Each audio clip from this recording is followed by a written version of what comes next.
Muy buenos días, amigos oyentes de Radio Ancón y de Vida Digital.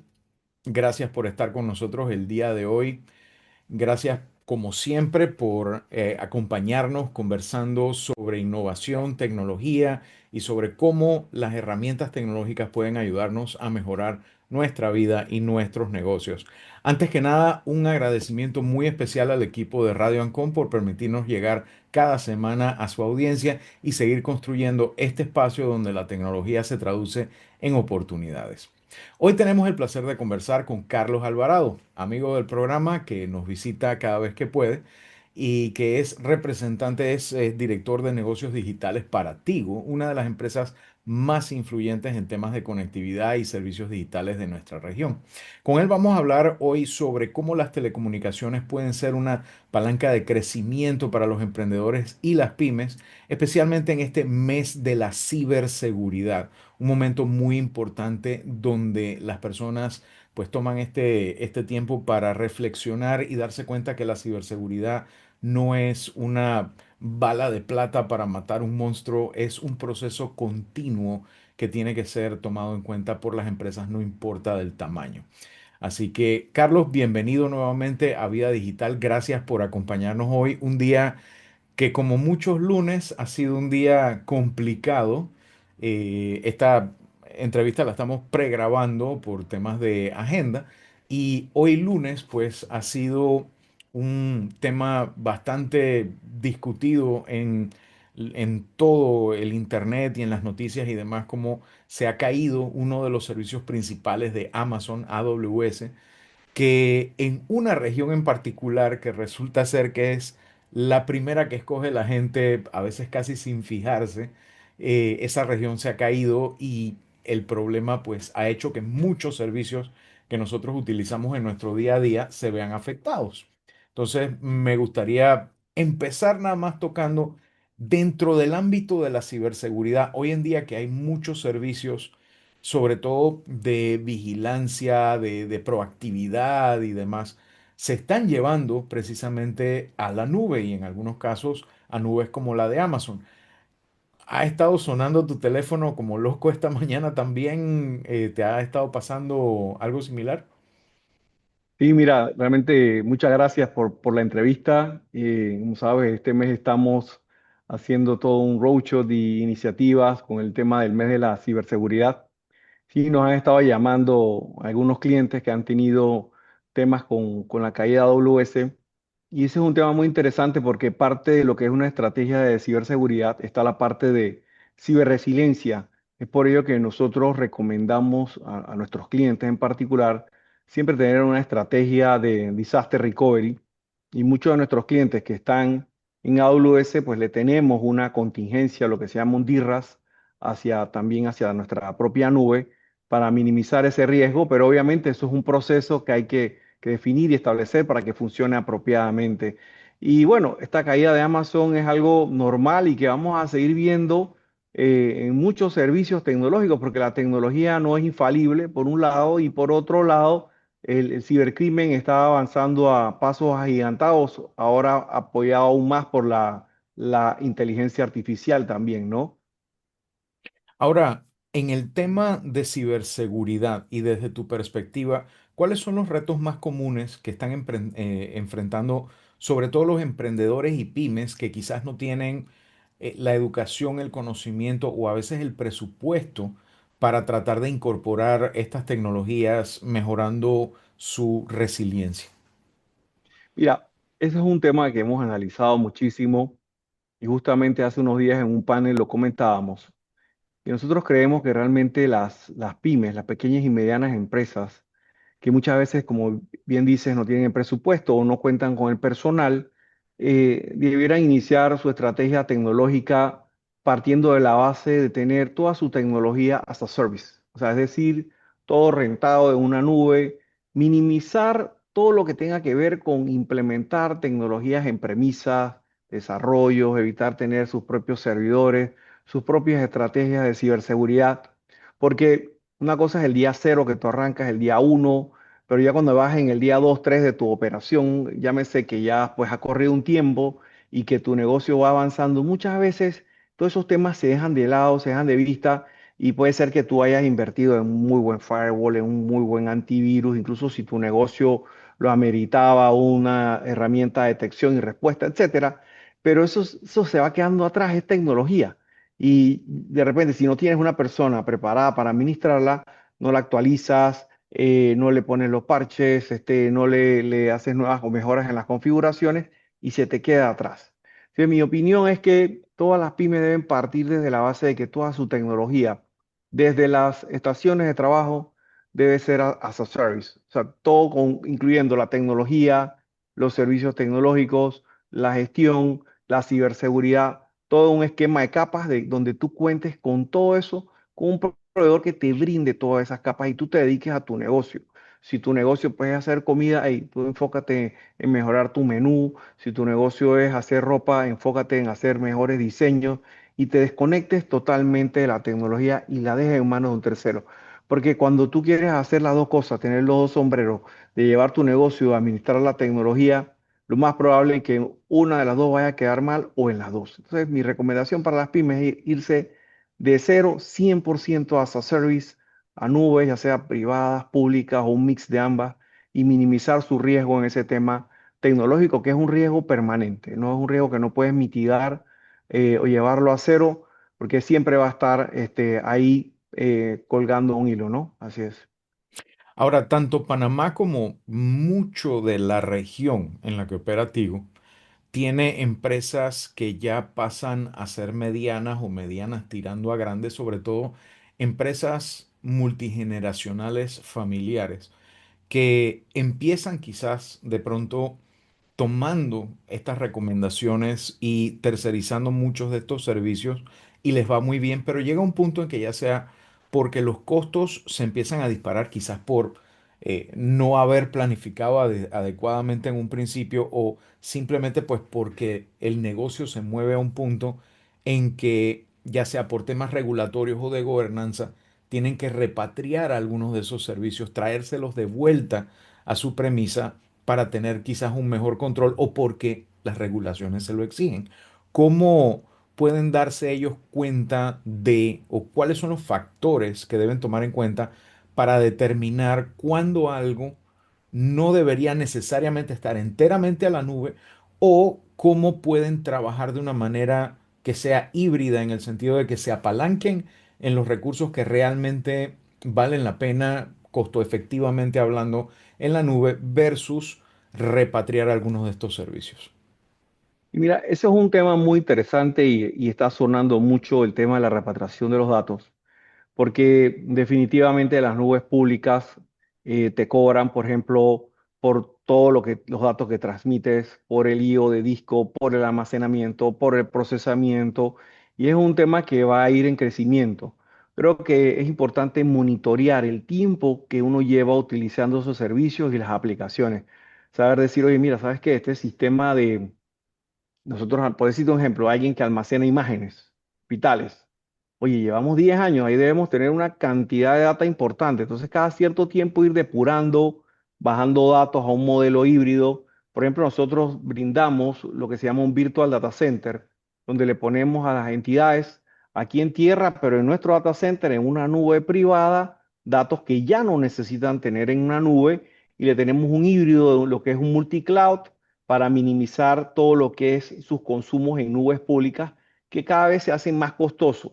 Y muchas veces las compañías cometen el error incluso de irse a estas nubes públicas sin hacer una evaluación concienzuda y suben todos los datos, todos sus servidores, todas sus aplicaciones sin una evaluación detallada y esto trae como consecuencia que sus costos se disparan y entonces dice, oye, no, esto de la nube es más caro, pero no necesariamente es así. Uno tiene que pasar, por ejemplo, cuando es una compañía que ya tiene muchos años con estas aplicaciones, pasar por un proceso de rearquitectar sus servicios tecnológicos y evaluar cuándo y cómo, qué debe usar. Por ejemplo, en las nubes públicas hay temas como base de datos as a service. Entonces te ahorras una licencia de base de datos. Muchas veces hay empresas que tienen 10, 15 licencias de bases de datos y están pagándolas todas, empresas medianas, medio grandes, aquí en Panamá, y de repente todo eso lo puedes centralizar en una o dos licencias ¿no? Y como base de datos as a service.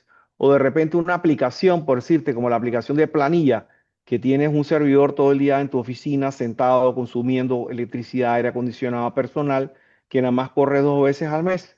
Hay servicios que se llaman serverless, donde solo lo activas el día que lo necesitas, por decirte un ejemplo. Entonces así vas reduciendo el consumo. También, por ejemplo, hay conexiones directas a las nubes y entonces de esa manera tú puedes reducir, digamos, el tema de el consumo que pasa por tus redes y así también, por ejemplo, rearquitectar tus comunicaciones.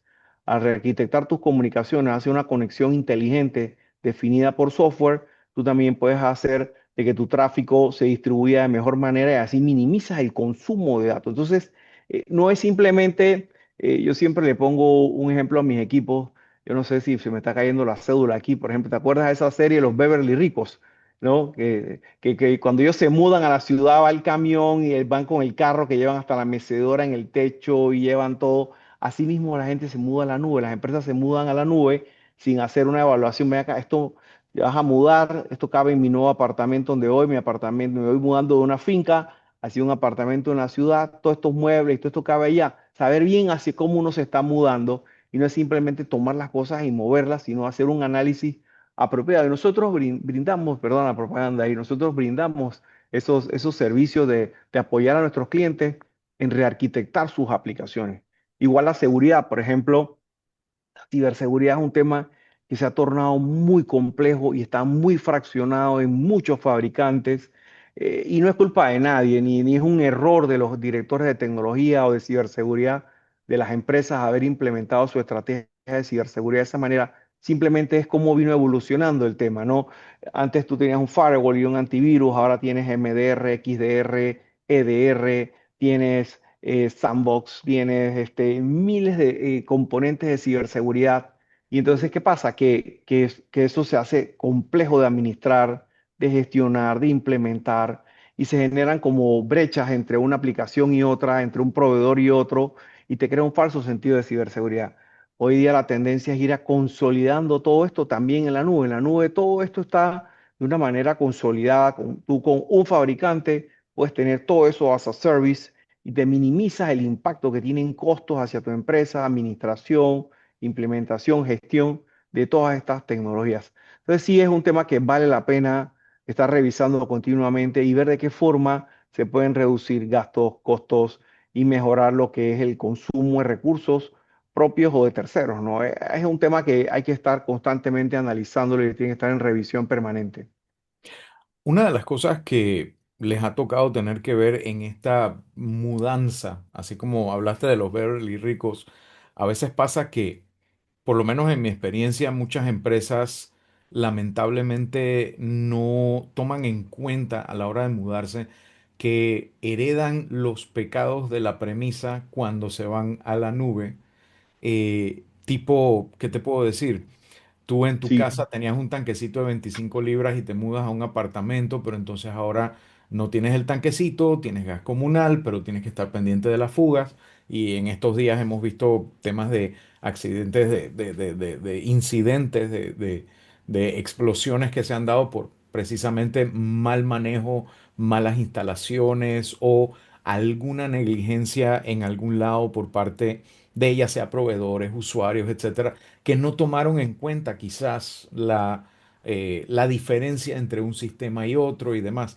¿Cómo ven ustedes esa perspectiva a la hora de cuando están apoyando a empresas pequeñas y medianas donde hacen una transición a un sistema de nube, pero en muchos casos cuando ustedes se ponen a ver qué es lo que está pasando, hay un tema tanto de, primero, de problemas heredados que no se tomaron en cuenta y segundo, de una falta de educación sobre la responsabilidad compartida entre el proveedor que te está hospedando en la nube, que es como tu casero, y la responsabilidad tuya como usuario, que en muchos casos cuando le preguntas a la persona, ah, yo no sé, yo lo tengo en la nube, ellos tienen que tener backup de eso, y no es así. tal cual. Mira, tomando el ejemplo que mencionas del tema de los incendios, yo estoy en una fundación que apoyamos a niños quemados. Y la mayoría de los incidentes que vemos es porque las instalaciones fueron hechas por personal no idóneo.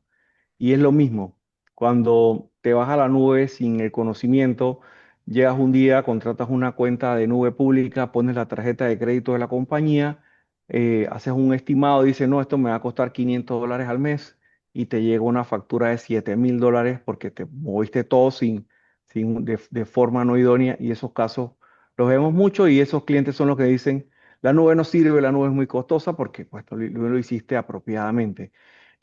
Nosotros lo que hacemos con nuestros clientes que nos llaman para estos servicios es que hacemos un análisis. Primero, miramos lo que se llama un Cloud Adoption Framework, que es una metodología para evaluar cuán lista está una empresa para irse a la nube.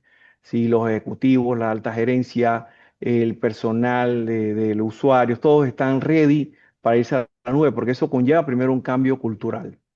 En segundo lugar, hacemos lo que se conoce como un Well Architecture Framework, que es un cómo hacer una buena arquitectura de nube para poder planear esa transición.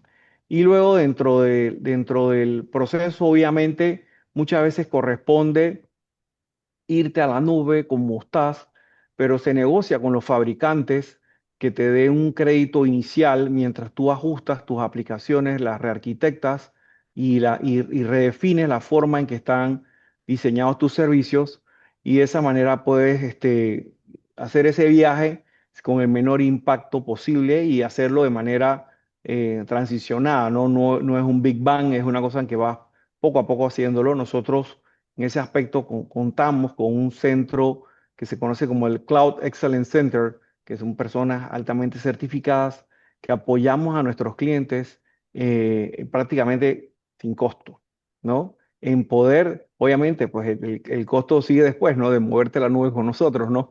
Pero apoyamos a nuestros clientes en poder hacer esa redefinición de su sistema y moverse apropiadamente y ver cómo mitigar esos vicios o esos sistemas heredados que muchas veces lo que corresponde es cambiarlos por completo. Entonces eso es parte del proyecto, decirte, oye, ¿sabes qué? Antes de irme a la nube o esto y esto y esto, si lo muevo a la nube, para esto, ¿sabes qué? Mejor sí voy a tener que adquirir un SaaS.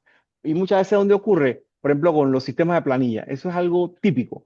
Y muchas veces a los sistemas de planilla no se le da la importancia de vida, pero hemos visto compañías que nos han llamado, que han tenido incidentes de ransomware y donde, por ejemplo, una de las cosas que se quedan sin acceso a la planilla. Y cuando vas a ver a los colaboradores, por ejemplo, los están llamando las empresas donde tienen préstamos que su empresa no ha podido reportar los pagos, o los están llamando de que aparecen en el Telepolis, por decirte un ejemplo, porque no han pagado las pensiones alimenticias, ¿no? Están llamando de la mueblería que le quieren quitar los muebles porque no se ha podido reportar el pago. Y no es que la empresa no lo haya pagado, sino que no sabe a quién pagarle porque no tiene acceso a la planilla. Y muchas veces tus sistemas de planilla son sistemas muy viejos y obsoletos. Entonces, ¿sabes qué? Y sabes que mejor migro mi planilla a un SaaS de una vez y no muevo esta planilla obsoleta y vieja a la nube y cambio el sistema y me voy a un servicio. Entonces, es parte de las cosas que hay que evaluar para poder minimizar el riesgo que puede tener una empresa en cosas que muchas veces se ven simples como el sistema de planilla, pero es algo que tiene un alto impacto en los colaboradores, por decirte un ejemplo, ¿no? Ahora, una empresa pequeña, una empresa mediana, que no necesariamente tiene grandes presupuestos para ejecutar este tipo de movidas, ¿qué debe buscar en un proveedor? ¿Cómo pueden empezar? ¿Cuáles son los aspectos que deben tomar en cuenta en la etapa de planificación, cuando todavía se pueden tomar diferentes decisiones fácilmente, que los lleve a una transición adecuada y que no los vaya a dejar guindando cuando hay, por ejemplo, pues, fallas en las nubes como está pasando en este momento en una región muy particular, pero muy crítica de Amazon? Sí, mira, es bien importante validar cómo son las estrategias de pricing, todo lo que es la estrategia de precio, cómo te cobran el servicio. Si hay pagos iniciales, pagos anuales, si hay pagos, si el pago es por colaborador, cómo te cobran, si te cobran una migración de datos, porque muchas veces, por ejemplo, hay empresas que desconocen estos procesos y dicen, Ah, no, yo contraté una planilla en la nube, pero no te incluyeron el servicio de migración de los datos. Entonces el histórico no lo tienes. O, ¿sabes qué? Me dieron acceso a un usuario y resulta que nada más o sea, me queda una persona en la empresa para capturar los datos de la planilla, por decir un ejemplo. O si hay manera de automatizar los procesos. Oye, ¿sabes qué? Esto ahora viene con un reloj de marcar automático del cual se exportan los datos y entonces ya la planilla se calcula en base a eso y no hay que registrar manualmente solo las excepciones.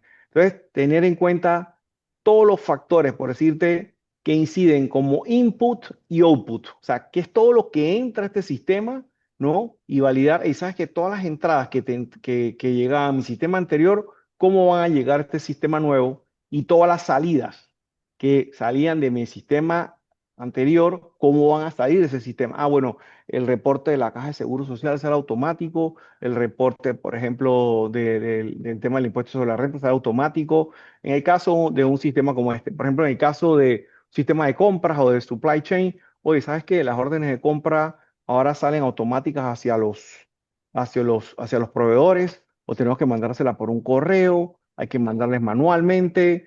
¿Cuáles son los beneficios que trae también? Porque estos beneficios nos pueden ayudar a reducir costos. ¿A qué beneficios adicionales? Por decirte un ejemplo, sistema de compras donde tú está enlazado con el inventario y sabes que cuando llega un punto de reorden va a mandar una notificación al proveedor de que debe, por decirte, reenviarte de nuevamente un pedido, ya te minimiza todo el riesgo de estar tú controlando el inventario, todo el tema de generar una nueva orden de compra, e incluso, ¿sabes qué? No, este sistema ahora también genera los pagos, por decirte un ejemplo, se integra con mi banco y genera los pagos de las transferencias, pero ahí entonces entra el tema de la seguridad, ¿no? Saber cómo, quién, cómo, cuándo y dónde va a acceder a ese sistema, porque ahora todo va a ser automático. Entonces hay que mirar lo que se llama una estrategia de cero confianza, una estrategia que lo que implica es tener bien claro quién, cuándo, dónde y cómo va a acceder a este sistema, a estos datos para minimizar el riesgo, ¿no? Entonces, ver cuáles son los inputs que tiene ese sistema, si igualmente están acá en el nuevo, cuáles son las salidas que tiene ese sistema y los procesos de mejora. ¿Qué mejora trae? Porque hay veces que hay gente que se va a un nuevo sistema y el nuevo sistema lo que hace es que trae un caos, porque ahora todo lo que yo tenía en el anterior no está en el nuevo, faltan cosas, entonces me genera una sobrecarga en los colaboradores. Entonces hay que poder analizar apropiadamente todo eso. Así es. Hablando de analizar propiamente todo en cuanto al tema de ciberseguridad. En este mes de la ciberseguridad, Tigo está ofreciendo un diagnóstico gratuito. ¿Podrías contarnos en qué consiste, cómo funciona y de qué manera los emprendedores y pymes se pueden beneficiar de este tipo de diagnósticos?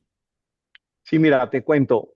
Nosotros lo que estamos haciendo este mes, en el mes de la ciberseguridad, es ofreciendo a las empresas panameñas un assessment, para lo que no conocen la palabra assessment, un estudio de cuál es el estado actual de ciberseguridad de su empresa, y con el mismo vamos a entregarle un informe del nivel de madurez, donde le vamos a decir, mira, usted está en un nivel de madurez de 1 a 10, en un nivel 3, o sea que tienes un potencial de mejora, una oportunidad de mejora de 7, 6 puntos, 5 puntos. Igual va alineado mucho a tu modelo de negocio. No todos los clientes deben y no todas las empresas deben tener un nivel de madurez 10, porque quizás no lo necesitan, pero con un nivel de madurez 5, puede decir que sea suficiente para tu negocio. Entonces, este assessment, este estudio está basado en un estándar que se conoce CIS 8, que es digamos, Cybersecurity Information Security Framework, donde hay diferentes aspectos que medimos: el control de tus activos, los niveles de seguridad que le colocas, etcétera. Tampoco es un estudio súper complicado, es un assessment de 18 preguntas, y con el mismo, donde tú mismo calificas, evalúas tu empresa de 1 a 10, cómo está en cada uno de estos puntos. Obviamente, pues si no conoces cómo contestarlo, nosotros también le brindamos el apoyo para que las empresas puedan, por ejemplo, hacer esta evaluación. Nosotros lo que estamos haciendo es que estamos distribuyendo a través de nuestras redes sociales el enlace para poder que las compañías puedan solicitar el mismo. El mismo no tiene ningún costo como ese es nuestro, digamos, valor agregado en este mes de la ciberseguridad, Estos assessments tienen un costo, varían, pueden costar de $1.000 a $5.000 básicamente, y lo estamos dando como un valor agregado. Esto sube a una plataforma nuestra donde las empresas pues contestan estas preguntas y como comenté, pues si no tienen, pues no conocen la respuesta, nosotros le damos el apoyo con un personal que tenemos para asistirlos de manera remota y que puedan contestar, digamos, como que esta encuesta y se le da un informe personalizado. Cada empresa que se registre recibe un informe personalizado con las recomendaciones, básicamente, ¿no? Entonces, la dirección es tigobusiness.com/cybersecurity assessment. Lo podemos pasar también para que lo puedas publicar y que las empresas se registren y nosotros con mucho gusto los vamos a atender. No necesariamente tienen que ser clientes nuestros, pueden ser empresas que no sean clientes. La idea es darle el apoyo a todas las compañías y al final también, sin revelar ningún dato de nadie, porque esto se está manejando con estricta confidencialidad, con todas nuestras políticas de protección de datos, vamos a sacar digamos, un resultado general de cómo estamos como país, cómo está la situación, ya que Panamá ha sido blanco de intentos de ciberataques continuamente y vemos que es algo que está en continua evolución en nuestro país. Ya vemos que se han dado pasos importantes de la creación de la ley anticibercrimen, está la ley de protección de datos. Ahora tenemos que regular el uso de la inteligencia artificial, que ya se está regulando en otros países. Viene el tema de computación cuántica, que está a la vuelta de la esquina. Entonces, esto no para. Entonces, por poner un ejemplo básico, la, el día que se hizo de dominio público herramientas de inteligencia artificial, toda la ciberseguridad del mundo se fue al traste. Entonces, muchas empresas no lo han realizado, pero su estrategia de ciberseguridad, si no ha tomado en cuenta los riesgos o posibles ataques a través de plataformas de inteligencia artificial, está obsoleta. Entonces, tiene que actualizarla, revisarla y ver qué mejoras tiene que hacer para facilitar que su compañía hoy día esté segura, ¿no? Así que nosotros en aras de apoyar al país, como siempre, que es nuestro espíritu como empresa, estamos ofreciendo este estudio de ciberseguridad sin costo para las empresas y le vamos a entregar un reporte personalizado de su situación actual y nivel de madurez y recomendaciones de mejora. Bueno, Carlos, muchísimas gracias por acompañarnos. Lamentablemente no nos da el tiempo para más, pero esto es una conversación que definitivamente hay que profundizar más adelante y esperamos tenerte por acá por el programa nuevamente. Gracias por compartir esta información, por compartir este ofrecimiento del diagnóstico gratuito, que es una oportunidad para muchos negocios para fortalecer su seguridad y también su competitividad. Gracias como siempre también al equipo de Radio Ancon por permitir que Vida Digital llegue a sus hogares, oficinas y emprendimientos cada semana. Y a ustedes, nuestra audiencia, los invitamos a compartir este contenido, a seguirnos en nuestras redes sociales y continuar esta conversación. ¿Cómo están ustedes protegiendo y potenciando su negocio en la era digital? Nos escuchamos en la próxima edición de Vida Digital, este espacio donde la tecnología se convierte en una aliada para el progreso. Hasta la próxima.